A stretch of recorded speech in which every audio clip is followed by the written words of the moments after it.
Dezembro de 1945. Um esquadrão de aviões da Marinha dos Estados Unidos desaparece perto da costa da Flórida. Março 1918. Um enorme navio cargueiro da Marinha dos Estados Unidos a caminho de Baltimore também desaparece. Durante anos, mais navios e aviões desapareceram numa zona de 1 milhão de quilômetros quadrados de oceano aberto. Há muito tempo, fonte de mistério, lenda e medo. Este é o Triângulo das Bermudas. Utilizando hoje nova tecnologia, podemos remover as águas, camada por camada, e revelar uma paisagem escondida. Vamos drenar o Triângulo das Bermudas. Abrindo o caminho cada vez mais fundo, vamos explorar seus cantos mais obscuros, tentando resolver alguns dos maiores mistérios do Triângulo. Quando as águas forem totalmente drenadas, o que encontraremos no fundo do Triângulo das Bermudas? Mistérios do Triângulo das Bermudas. Bermudas. Um oásis numa ilha a 1.046 quilômetros do leste dos Estados Unidos. Durante séculos, tem sido um refúgio para o transporte no Atlântico, mas as águas da ilha escondem uma ameaça mortal. Ao mesmo tempo que é incrivelmente atraente, também é uma área seriamente evitada pelos marinheiros sem experiência específica das Bermudas. O nome Bermudas causa medo nos corações de marinheiros. O lugar ficou conhecido como a Ilha do Diabo. O paradoxo das Bermudas como paraíso era literalmente um cemitério de navios nos primeiros 200, 300 anos.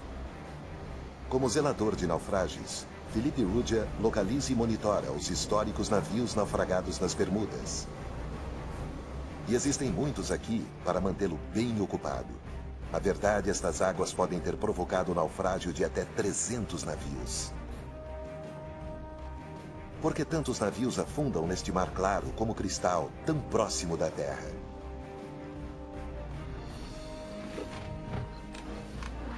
Hoje, Felipe está visitando vários naufrágios que poderiam esclarecer esse mistério.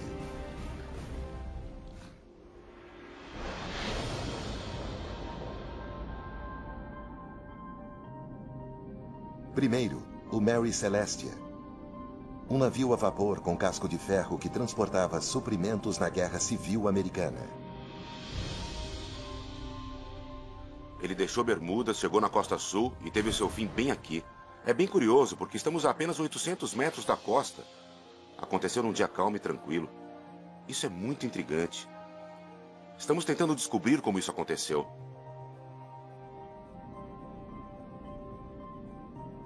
Ele está assentado a apenas 15 metros da superfície. A distinta roda de pás do navio ainda é reconhecível. Ao redor da costa, existe outro naufrágio, o Constellation. E pouco mais adiante, mais um outro, o Montana. Na verdade, segundo os registros de Felipe, existem naufrágios rodeando completamente as Bermudas. Claramente, existe algo por lá que é uma ameaça mortal aos navios. Para esclarecer este e outros antigos mistérios no Triângulo das Bermudas, precisamos ver a camada da Terra submersa. Precisamos drenar o oceano, camada por camada, para gradualmente revelar uma paisagem extraordinária, nunca vista antes.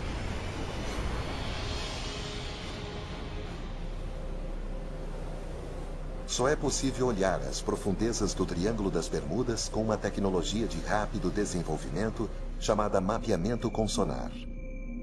O mapeador sonar lança ondas sonoras para o assoalho oceânico.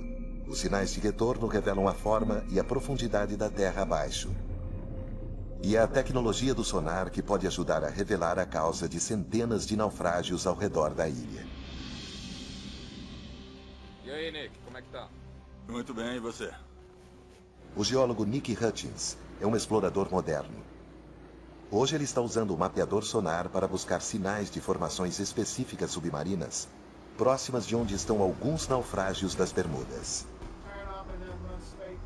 Estamos procurando depósitos de minerais. E eles podem estar na forma de escapes extintos de fontes hipotermais, conhecidas como fumarolas negras. Nick acredita que os escapes hoje extintos poderiam conter metais e minerais raros. Nós vamos procurar ouro e cobre. E com as crostas existentes, platina, cobalto, níquel e particularmente os raros óxidos metálicos, que são importantes hoje porque são vitais para toda a nossa tecnologia moderna. Para buscar os valiosos metais, Nick está usando um sonar multifeixe. Os dados revelam uma paisagem submarina extraordinária ao redor das Bermudas, incluindo o que parece ser a beirada de uma montanha. Temos um grande platô plano. Nós vamos até o que chamamos de a beirada. Chegamos na lateral, que é uma encosta de cerca de 60 graus, que desce 630 metros. É um conhecimento fascinante. Mas por que estamos investigando a beirada de uma montanha submersa próxima da costa das Bermudas? Para isso fazer sentido, precisamos ver o todo. Usando os últimos dados do sonar ao redor das Bermudas, agora podemos virtualmente drenar toda esta água. Retirada a água, a pequena ilha parece empoleirada num topo de montanha espetacular. Uma montanha submarina de 4.000 metros de altura, isolada no meio do Oceano Atlântico. Mas como ela chegou aqui? Hoje a ilha está aqui devido a uma importante erupção vulcânica que aconteceu nesse local isolado no platô oceânico que se estende da fase mais antiga de desenvolvimento do Oceano Atlântico. O vulcão foi crescendo cada vez mais durante milhões de anos, até finalmente se elevar acima da superfície do oceano. Ele entrou em erupção e completou uma enorme ilha vulcânica que ficaria a 900 ou 1.200 metros acima do atual nível do mar. Depois que o vulcão se tornou extinto há 30 milhões de anos, vento e chuva erodiram a montanha até ficar um platô, uma superfície plana. Quando então o nível do mar subiu depois da Era do Gelo, Bermudas foi deixada como uma pequena ilha no topo de uma montanha marinha. Hoje, os recifes que se formaram sobre a encosta deste antigo vulcão cercam grande parte das Bermudas. Os recifes das Bermudas são uma barreira natural que protegem da fúria do oceano, mas tem sido o triste destino de muitos marinheiros. Esses recifes são potencialmente mortais para o transporte marítimo, mas é o que habita o recife que pode ser uma ameaça mais perigosa. Localmente são conhecidos como boilers ou breakers. Breakers são formados por um tipo de alga rochosa e das cascas de milhões de moluscos minúsculos. Juntos, eles criam uma estrutura de calcário incrivelmente dura, que pode crescer até 10 metros do solo oceânico, com os topos às vezes rompendo a superfície na maré baixa. Breakers são, na verdade, materiais mais duros que o recife ao redor, e por isso sobreviveram, e os processos que os criaram continuaram a persistir. Então, qualquer navio que batesse nessas estruturas, seja de madeira ou de metal, sofreria um impacto muito sério. Os breakers, às vezes, têm pontas afiadas, que podem perfurar um casco de navio como um abridor de latas, potencialmente afundando em minutos. E podem ser mais letais em clima calmo. Uma ironia dos breakers é que são mais visíveis com ondas fortes e tempestades. Na verdade, os breakers são mais perigosos num dia calmo e tranquilo, porque não são vistos. Foram os breakers que causaram muitos dos naufrágios das Bermudas. O Mary Celestia é um deles. Esta ameaça escondida cerca Bermudas. Um legado mortal de seu passado vulcânico. Drenar a Ilha das Bermudas ajudou a explicar as centenas de naufrágios encontrados aqui. Mas este é apenas um pequeno canto de um vasto triângulo que se estende de Bermudas, no ponto norte, e vai até Porto Rico, no sul, com a costa da Flórida formando a ponta oeste. E foi a época dos voos da Segunda Guerra, partindo da Flórida, que produziu o mais conhecido de todos os mitos do Triângulo das Bermudas, o Voo 19, a Patrulha Perdida. Agora uma equipe de mergulho vai em busca de um avião envolvido nos eventos desconcertantes daquele dia. À medida que drenamos mais fundo, poderemos encontrar evidências para ajudar a solucionar o mistério? 5 de dezembro de 1945. 5 bombardeiros Avenger Torpedo decolam da base aeronaval em Fort Lauderdale, na Flórida. O Voo 19, como foi denominado, é uma missão de treinamento de rotina ao longo da costa do Atlântico. No comando, o tenente da Marinha Americana, Charles Taylor, um piloto altamente experiente. Ele conduziu dezenas de missões de treinamento, mas não estava familiarizado com este trecho da costa em particular. Na metade da missão, as coisas começam a dar errado. O tenente Taylor comunica problemas com suas bússolas. Com o tempo piorando rapidamente, eles logo estão perdidos. O PBM-5 Mariner parte em missão de resgate para localizar o voo e guiar os pilotos de volta à base. O Mariner faz contato com uma mensagem de rotina. Depois disso, nunca mais foi ouvido. Nenhum destroço jamais foi recuperado do voo 19 ou do avião de resgate Mariner. Todo tipo de teorias estranhas e extraordinárias foram lançadas para explicar o desaparecimento desses aviões. Desde abduções alienígenas até os efeitos de uma neblina eletromagnética. É mais provável que os pilotos simplesmente se perderam, ficaram sem combustível e tiveram que pousar em algum lugar do oceano. O Mariner e o voo 19 tiveram problemas em algum lugar na área ao redor das Bahamas. E pela primeira vez, agora é possível drenar esta área até o fundo do mar, quase 5 quilômetros para baixo. A drenagem revela uma zona submarina vasta e sem formações conhecida como planície abissal. É como um gigantesco deserto submarino. É fácil ver por que nenhum avião nunca foi recuperado. Mas hoje, depois de 70 anos, podemos finalmente estar bem próximos de encontrar o avião de resgate Martin Mariner. Mike Barnett é um mergulhador técnico especializado em encontrar aviões perdidos. Ele passou anos investigando o acidente do voo 19 e hoje acha que tem uma boa ideia de onde o Mariner caiu. Tentei recriar a rota do voo na minha cabeça para onde o avião pode ter ido e onde ele afundou. Começou aqui na base aeronaval do Rio Banana, de onde o avião decolou. Foi para o norte até o Cabo Canaveral e depois se dirigiu da costa para a área de busca, onde foi enviado. Sabemos que meia hora depois de decolar, uma explosão foi avistada. Um cargueiro relatou ter visto uma explosão no ar. Quando o navio chegou, nenhum destroço foi encontrado. Ou o avião afundou ou partes foram levadas pela corrente do Golfo. Hoje, Mike e sua equipe vão em busca dos restos do avião perdido.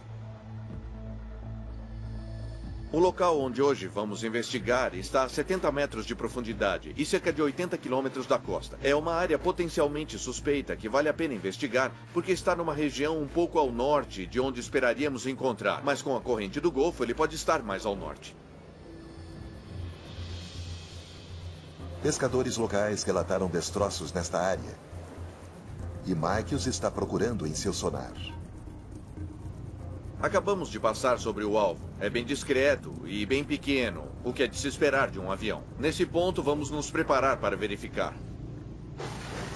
Mergulhar, mergulhar. O alvo está a mais de 67 metros da superfície. Mike acha que pode ser um avião, mas ainda não pode dizer se é o Mariner. A visibilidade nessa profundidade é bem limitada e uma forte corrente torna a busca realmente desafiadora. Estamos perto. Há muito peixe. Naufrágios atraem peixe. Sabemos que estamos nas imediações. Então, no meio da escuridão, os mergulhadores localizam alguma coisa. Isso é a roda do nariz do avião.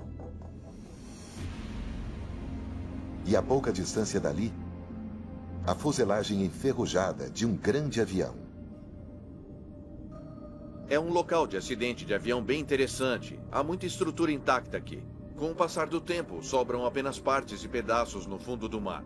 Ver algo assim é bem espetacular. Poderiam ser os destroços do avião de resgate Mariner? O próximo passo é registrar qualquer evidência que identifique o avião.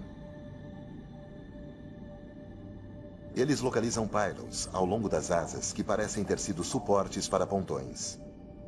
O avião parece ter sido um anfíbio. E portinholas na lateral da fuselagem são exatamente o que se espera encontrar no Mariner. O formato do estabilizador horizontal parece familiar para os mergulhadores que fotografaram a aeronave. Isso sugere que este poderia ser o avião anfíbio de resgate Mariner, mas a equipe ainda não encontrou uma peça de evidência decisiva. É com certeza um avião. Quero ser bem cuidadoso com o que falo, mas há características bem interessantes. Muita coisa que se espera de um avião de busca e resgate. Vou voltar e olhar as fotos e os vídeos e ver o que eu encontro. Estou empolgado, muito empolgado. É algo que justifica mais verificações. Mike precisa de uma opinião de especialista para identificar o avião e mostra as imagens do mergulho para um historiador de aviação, Roy Stafford. Roy é ex-piloto da Marinha dos Estados Unidos e uma autoridade em aviões militares americanos.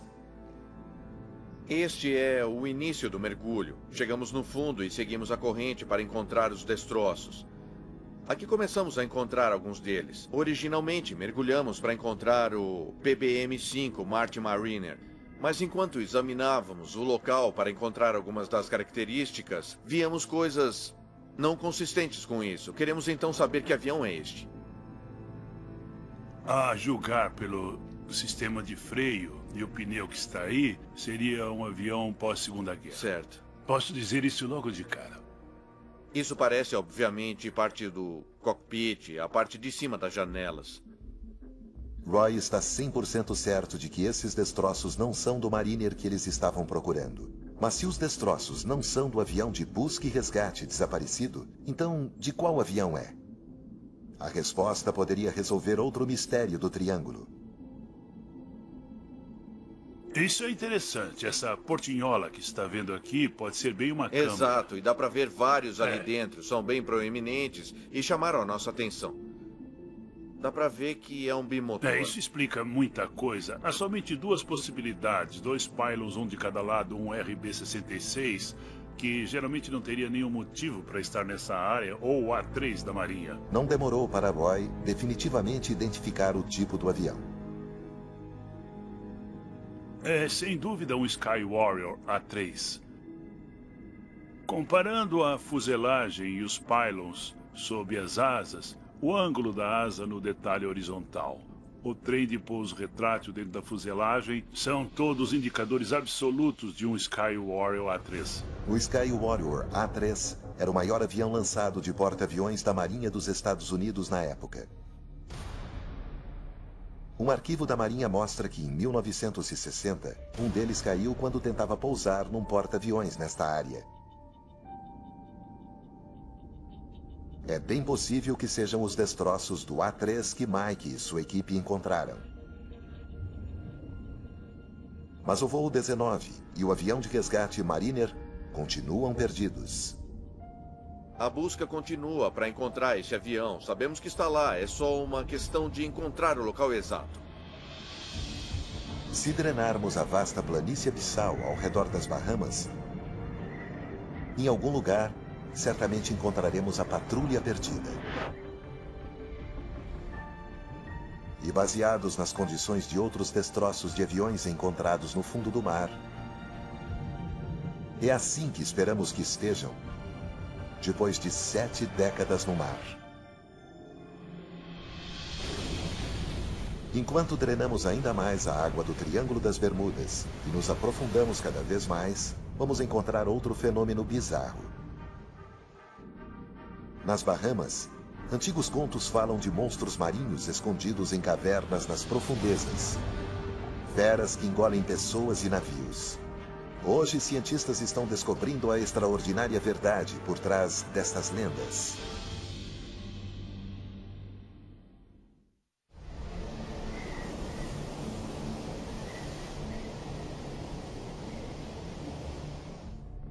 A quase 90 quilômetros da costa da Flórida, na ponta oeste do Triângulo das Bermudas, estão as Bahamas. Um arquipélago de mais de 700 ilhas. É aqui que encontramos uma das forças naturais mais misteriosas do Triângulo. Redemoinhos, que segundo a lenda local, podem engolir pessoas e navios. Com quase 5 quilômetros de oceano drenado, uma paisagem estonteante se revela. As Bahamas ficam no topo de um vasto platô de calcário que se eleva do solo oceânico. É conhecido como a Grande Escarpa das Bahamas.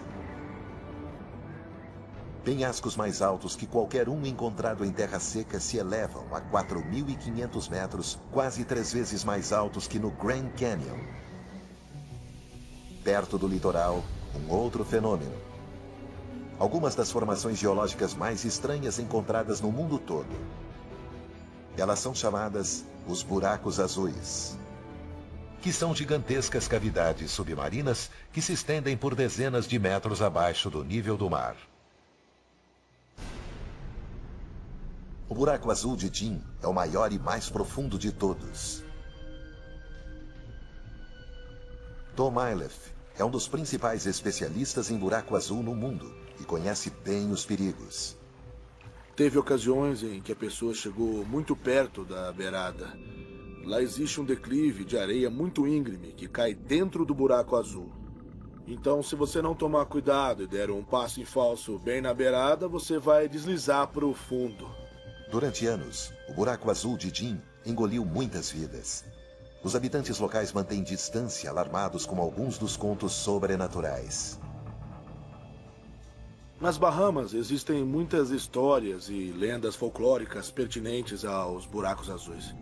Uma delas fala de um monstro chamado Lusca, que habita o fundo do buraco azul. E a água que entra e sai é o Lusca, o monstro, inspirando e expirando água. Inclusive, existem histórias de navios que se aproximaram do buraco azul e foram tragados pela inspiração do Lusca. Tom observou redemoinhos no buraco azul de Jim, como citados nas lendas.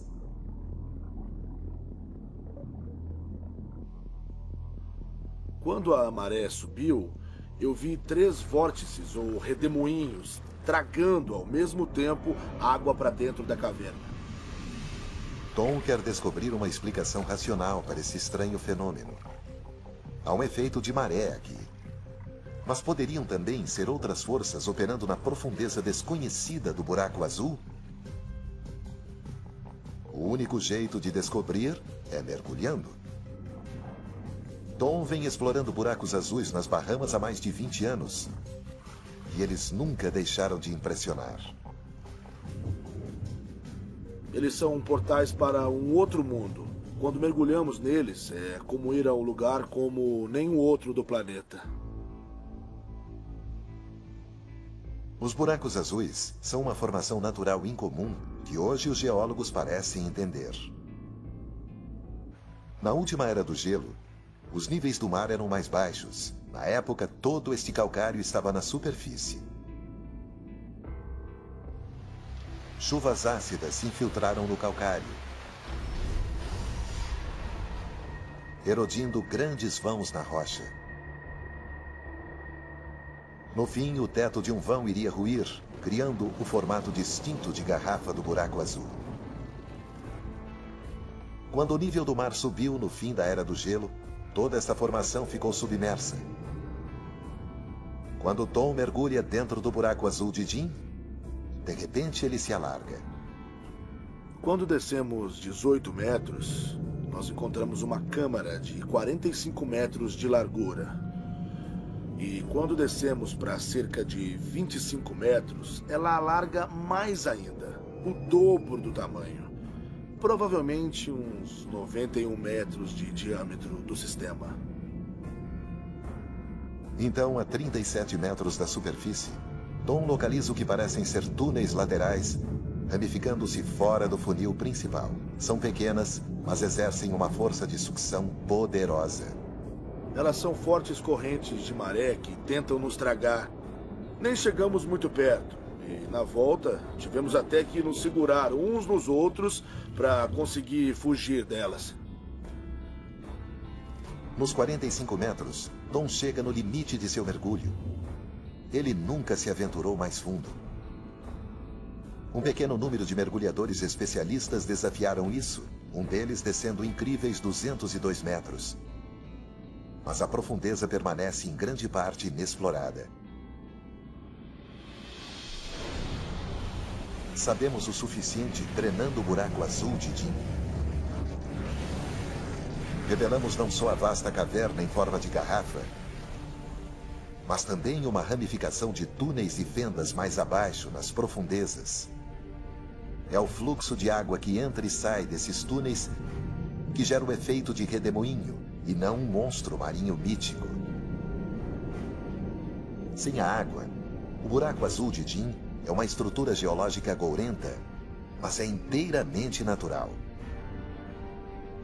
Os buracos azuis das Bahamas estão lentamente revelando seus segredos. Mas muitos outros fenômenos inexplicáveis continuam ocorrendo no Triângulo das Bermudas. Contos estranhos de gigantescas paredes de água surgindo do nada. E uma curiosa substância submarina cobrindo o solo oceânico com potencial para destruir navios.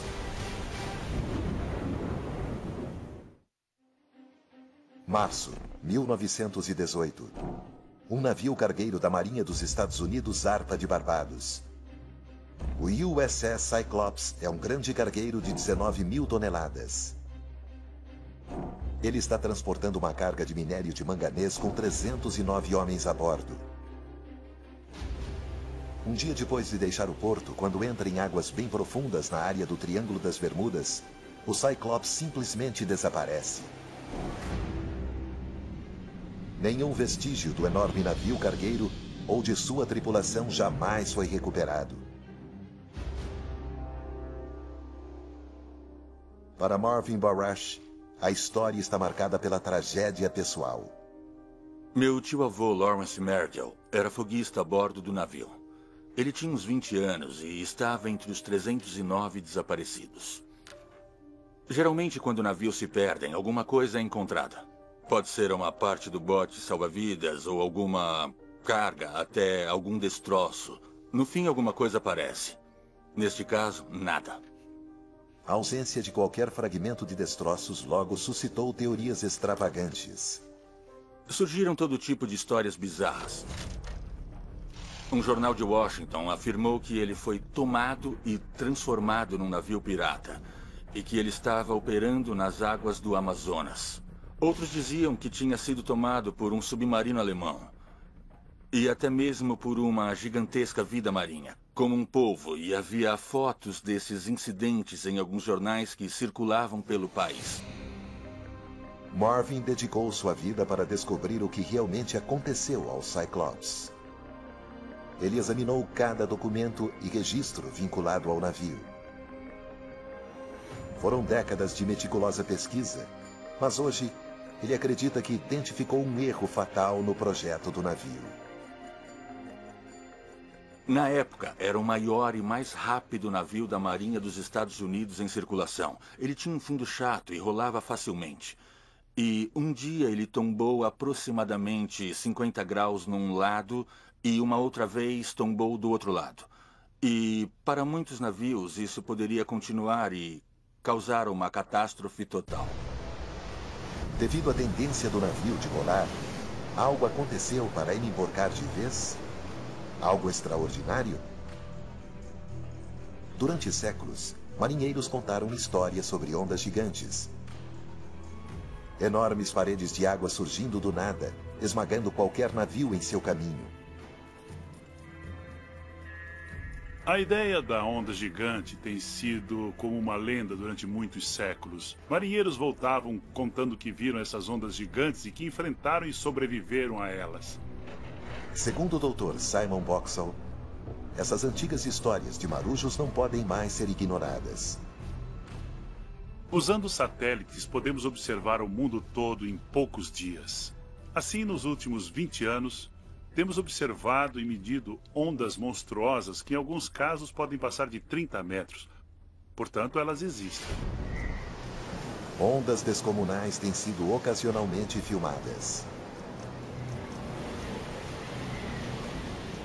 Esta, no inverno de 2012, bateu com força contra um navio de resgate no Mar do Norte.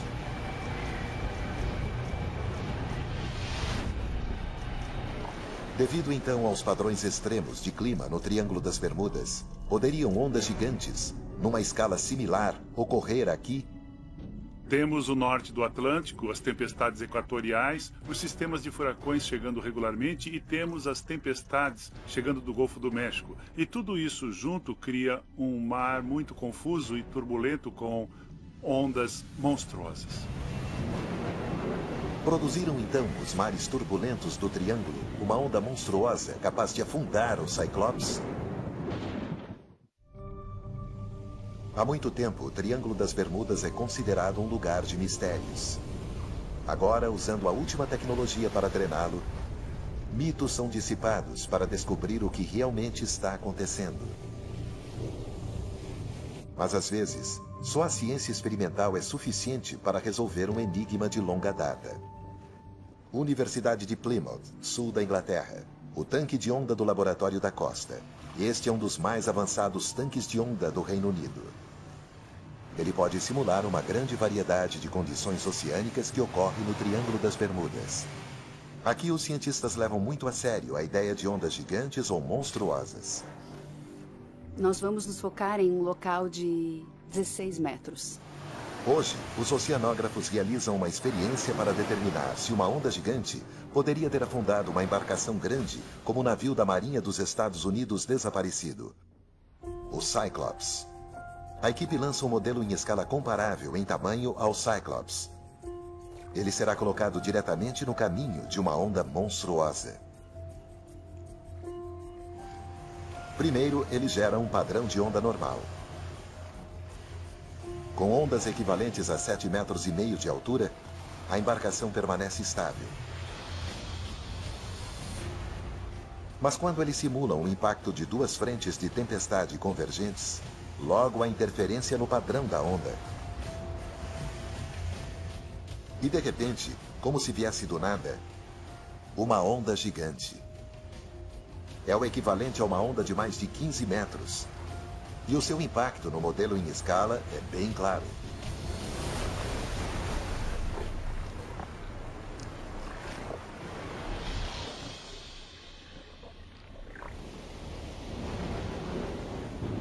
Então, há evidência de que uma onda gigante poderia teoricamente ter afundado o Cyclops. Mas existe outro fenômeno bizarro que também poderia ser o responsável pela perda do navio. Para vê-lo, precisamos drenar mais água do Triângulo das Bermudas.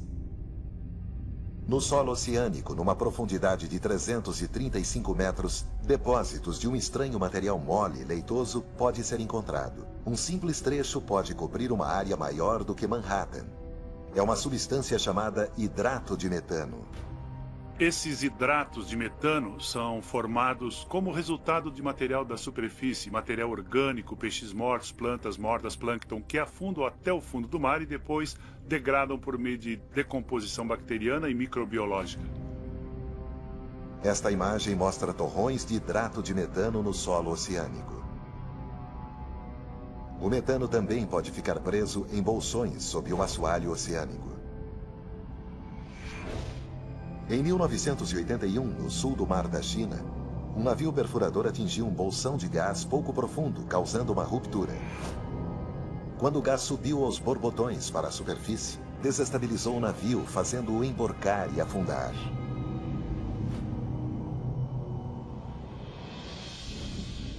Qualquer distúrbio em grande escala no solo oceânico, como um terremoto ou deslizamento, pode deslocar uma importante placa de hidrato de metano que se transformará em gás ao flutuar na superfície.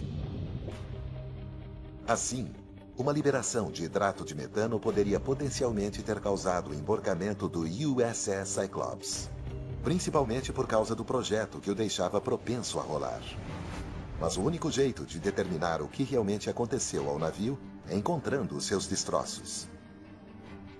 Depois de pesquisar o máximo que pude sobre a distância aproximada percorrida pelo navio, desde o ponto de partida, acredito que estava provavelmente a um dia do porto e provavelmente virou perto da área noroeste de Porto Rico. Marvin espera que um dia o local dos destroços possa ser encontrado. Encontrar o local da sepultura do Cyclops, do meu tio-avô e de todos os outros que serviram com ele seria importante. Mas se os cálculos de Marvin estiverem corretos, o navio não será fácil de ser recuperado. A drenagem da área revela uma trincheira de 8 quilômetros de profundidade, a Fossa de Porto Rico. É onde o triângulo atinge o seu ponto mais profundo. Na verdade, é o ponto mais profundo em todo o Atlântico. Enquanto os cientistas exploram a enorme formação submarina, uma descoberta pode esconder o mais mortal de todos os segredos do Triângulo das Bermudas. A fonte de um potencialmente devastador tsunami. A parte mais profunda do Triângulo das Bermudas, a Fossa de Porto Rico, pode esconder seu segredo mais mortal. Por isso, os cientistas estão acelerando para explorar a região submarina mais inacessível de todas. Aqui no laboratório de sensoriamento remoto da National Geographic Society, eles desenvolveram uma nova tecnologia radical para filmar o oceano profundo. É a chamada Dropcam. Pronto, tá pronta. Após anos desenvolvendo, o engenheiro Eric Barcampas estava pronto para testar sua câmera no oceano próximo do Chile. Ela não tem motor. Um grande peso puxa a câmera para baixo. Ainda havia muito receio quando a lançamos no oceano de verdade. Quando a equipe lançou a câmera na Fossa de Porto Rico, ela levou 1h30 para percorrer os 8 quilômetros até o fundo. Ela foi programada para passar várias horas a mais no solo oceânico, depois voltar à superfície e transmitir sua posição. Foi um grande alívio ouvir pela primeira vez o feixe VHS no radiotransmissor e ver a posição pelo satélite. Estas são algumas das primeiras imagens do fundo da Fossa de Porto Rico, a 8 quilômetros de profundidade. O projeto de sensoriamento do mar profundo nos ofereceu uma janela para uma das grandes regiões inexploradas do planeta Terra. Mas as suas imagens são uma série de instantâneos, capturando uma área de menos de 1 metro quadrado por vez. Para drenar toda a Fossa de Porto Rico, precisamos de muito mais dados. O cientista da prospecção geológica dos Estados Unidos, Yuri Steinbrink, está tentando mapear toda a formação e acredita que existe uma necessidade muito urgente para fazer isso. Começamos pesquisando essa trincheira porque é muito similar geometricamente à Fossa da Sumatra, onde o terremoto de 2004 e o grande tsunami aconteceram. Isso foi uma grande preocupação aqui, porque um terremoto de magnitude 9 na Fossa de Porto Rico pode desencadear um tsunami que vai atingir a costa leste dos Estados Unidos até a Europa. A equipe de Yuris lançou veículos submarinos operados remotamente chamados VOR para escanear a trincheira e avaliar o nível de ameaça do tsunami. Os VORs disparam pulsos de sonar para obter uma leitura a mais precisa possível. O mapeamento em 3D revela as laterais íngremes dos vastos desfiladeiros submarinos. Em alguns vales e fraturas, tinha paredões que podiam alcançar quase 1000 metros de altura. Os geólogos sabem que a trincheira se formou quando a beirada da placa tectônica norte-americana se moveu por baixo da placa do Caribe e simultaneamente deslizou contra ela. Mas os novos dados sugerem agora que este pode ser um terreno primário de deslizamento submarino. Eles podem mover rochas em áreas de centenas de quilômetros quadrados, o tamanho de grandes cidades ou até maior. A espessura das rochas pode ser de 200 metros ou mais. Estamos falando de cubos de 10, 20 quilômetros ou até mais. Então, um deslizamento submarino nesta escala pode potencialmente ameaçar o leste dos Estados Unidos com um tsunami, como Yuri temia. Pense em Boston, Charleston e Baltimore. E pense em todas as usinas nucleares que estão ao longo da costa. Nós temos que nos preparar para isso.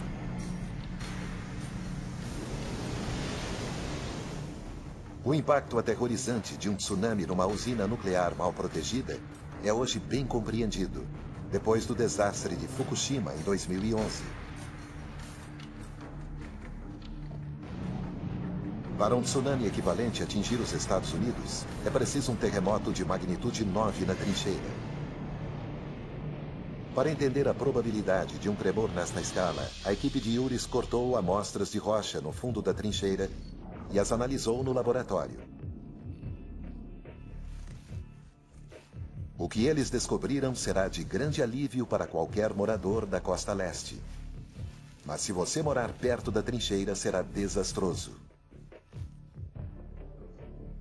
Pelo nosso atual conhecimento, não temos a exata certeza da capacidade de terremotos tão grandes. Não estou dizendo que não seja capaz de terremotos de grande magnitude, de 8, 8.5. Isso também pode acontecer. Podem até não atingir a costa leste dos Estados Unidos, mas poderão muito bem causar enormes danos no Caribe. Também é possível que um terremoto no centro da trincheira possa liberar hidrato de metano. É uma outra hipótese de que isto possa ser responsável por alguns dos desaparecimentos na área mais notórios. Os dados completos de Yuris permitem drenagem de 804 quilômetros da fossa de Porto Rico. Devido à sua vasta escala e à imensa profundidade, talvez não seja nenhuma surpresa que muitos navios e aviões perdidos no Triângulo continuem perdidos. Há penhascos íngremes espetaculares, com vários quilômetros de altura. É uma paisagem verdadeiramente aterrorizante, no fundo do Oceano Atlântico. 8 quilômetros para baixo.